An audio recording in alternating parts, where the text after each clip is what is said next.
আসসালামু আলাইকুম প্রিয় দর্শক, আপনারা দেখছেন সেজুতি ট্রাভেলস নামের বাস উল্টে পড়ে আছে। এটি আজ শুক্রবার ভোর 5টায় ঢাকা থেকে সুনামগঞ্জ আসার পথে পাগলা নামক স্থানে দুর্ঘটনায় কবলিত হয়ে এতে মা মেয়ে সহ 2 জন নিহত এবং 10 জন আহত হয় বলে জানা যায়। আপনারা দেখছেন ফায়ার সার্ভিস, হাইওয়ে পুলিশ ওনারা কিন্তু এখানে আছেন। এটি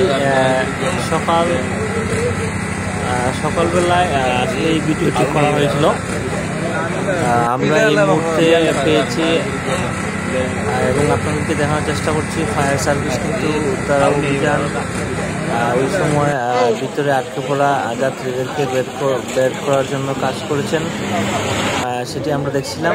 আপনারা দেখছেন ওনারা যে কাজ করছেন সেই চিত্রগুলো এখানে কিন্তু ক্লিয়ারলি দেখা যাচ্ছে।